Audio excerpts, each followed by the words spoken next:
on the bus. The white lady's like, hey, you guys have to move because I'm white. Claudette's friends leave, but Claudette stays and is like, you know what? I paid my fare the same as this white lady paid her fare. So Claudette's like, F you, I'm sitting. Have a seat. White lady's like, I will not have a seat. The bus driver's like, I'm gonna get the cops. So the cops are like, move. Claudette's like, I shall not be moved. And they drag her off the bus. The only thing she knows to do is to go, it's my constitutional right. And they're like, it's 1955, and we don't have to do so you. Claudette's like, 1955. I'm sorry, I burped. Before Rosa Parks made history, 15-year-old Claudette Colvin took a bold stand against injustice. In 1955, she refused to give up her bus seat to Janus, a white passenger in Montgomery, Alabama. Her defiance came at great personal cost. She was arrested and ostracized, but her courage laid the groundwork for the Montgomery bus boycott. Colvin was also one of the plaintiffs in the landmark case, Browder v. Gale, which ultimately ended bus segregation. Though her story was overshadowed, Colvin's bravery as a teenager facing a segregated society showed that anyone, regardless of age, could fight for justice. Today, her actions are celebrated as a vital part of the civil rights movement, proving that change often begins with the courage of the young and determined. Discover more untold stories like this at our museum in Montgomery. Claudette Colvin made a significant contribution to the civil rights movement when at the age of 15, she refused to give up her seat to a white passenger on a segregated bus in Montgomery, Alabama on March 2, 1955. Her act of defiance occurred 9 months before Rosa Parks' more widely known protest sparked the Montgomery bus boycott.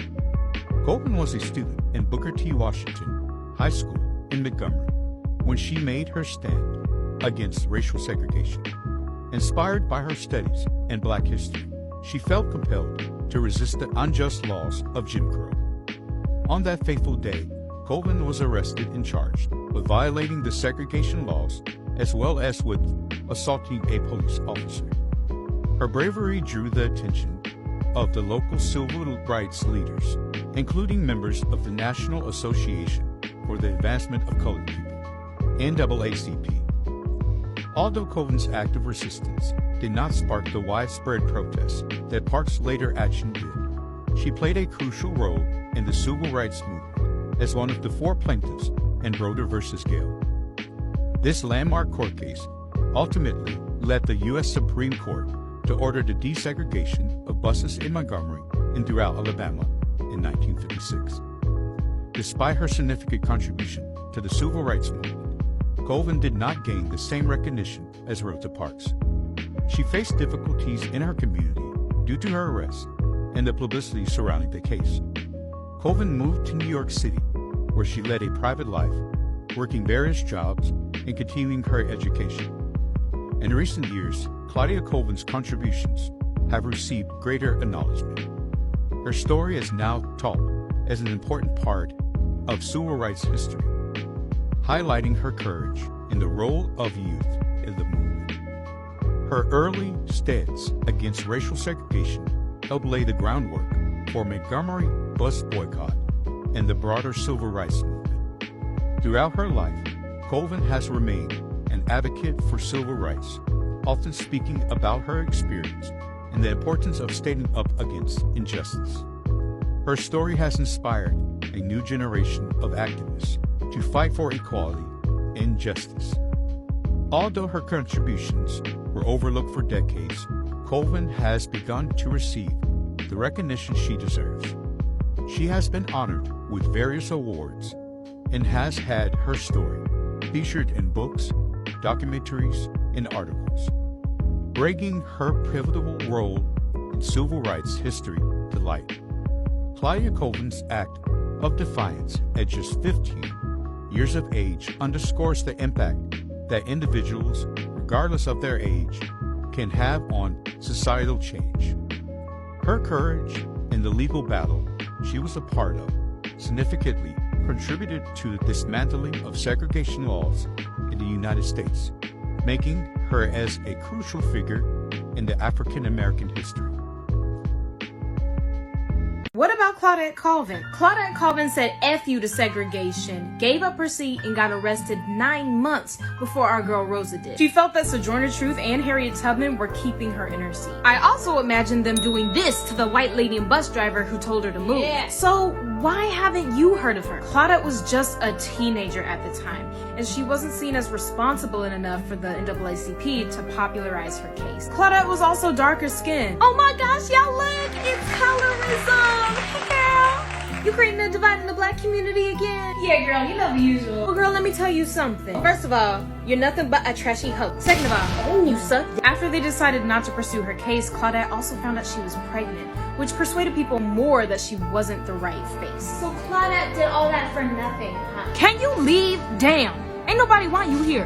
Bye. During this time, Rosa Parks happened to be a leader in the NAACP and got in contact with Claudette, made her go to meetings and tell her story to the youth. So when it came time for Rosa not to give up her seat, there's no doubt homegirl was thinking of Claudette.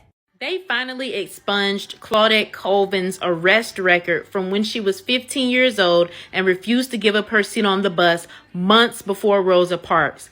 She is now 82 years old, and it is just now, December 2021, that her name is being cleared legally for fighting for her civil rights. Before Rosa Parks, there was Claudette Colvin. In 1955, at just 15 years old, Claudette refused to give up her bus seat to a white passenger in Montgomery, Alabama. Her brave defiance came months before Parks's historic act, sparking early discussions about racial injustice. Though her story is less known, Claudette's courage laid the groundwork for the civil rights movement. Let's remember her bold stand for justice and equality. Please help us spread this amazing history by subscribing to the YouTube link in our bio.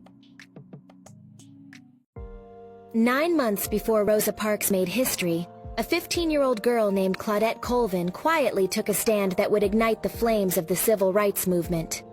As the bus filled up, the air grew tense. A white woman was left standing, and soon the driver was demanding that Claudette give up her seat. But Claudette refused. She didn't plan this. It wasn't a coordinated act of defiance. She simply felt she had the same right to her seat as anyone else. She later said she was thinking of all the injustice that black people had endured, how she was tired of it. Claudette was arrested, handcuffed, and taken away while other passengers looked on. Civil rights leaders recognized her bravery, but faced a difficult decision. They knew her act could inspire change, but they decided not to elevate Claudette as the face of the movement, worried about her age and circumstance. Instead, they chose Rosa Parks, an older married woman, to be that face of resistance. Claudette Colvin's story didn't end there. She was one of 4 plaintiffs in the landmark Browder v. Gale case. Her crucial testimony in this victory helped end segregated seating on public buses. Claudette Colvin's story shows how ordinary people drove the civil rights movement by taking extraordinary risks. The story of Claudette Colvin. Claudette was born Claudette Austin in Birmingham, Alabama on September 5, 1939. To Mary Jane Gadsden and C.P. Austin. When Austin abandoned the family, Gadsden was unable to financially support her children, so Colvin and her sister, Delphine, were taken in by their great aunt and uncle, Mary Ann and Q.P. Colvin. Colvin and her sister referred to the Colvins as their parents and took their name. When they took Claudette in and when Colvin was 8 years old, the Colvins moved to King Hill, a poor black neighborhood in Montgomery, Alabama, where she spent the rest of her childhood. 2 days before Colvin's 13th birthday, Delphine died of polio. Not longer after, in September 1952, Claudette Colvin, a name often overshadowed by more famous figures, is a pivotal figure in the American civil rights movement. At just 15, she became the first person to be arrested for refusing to give up her bus seat to a white passenger in Montgomery, Alabama, 9 months before Rosa Parks. On March 2, 1955, Claudette's courageous act was a direct challenge to the racist Jim Crow laws of the time. Despite the risks, she stood firm, understanding the weight of her decision. Her arrest catalyzed a series of events that would lead to the Montgomery bus boycott, a major turning point in the fight for racial equality. Claudette faced backlash from her community and was initially sidelined by civil rights leaders who believed her age and circumstances made her an unsuitable representative. Yet, her bravery and conviction cannot be minimized. Colvin later played a crucial role in the landmark Supreme Court case Browder v. Gale, which ultimately desegregated Montgomery's buses. Today, Claudette Colvin remains a testament to the power of youthful defiance and the struggles that unsung heroes face in the quest for justice.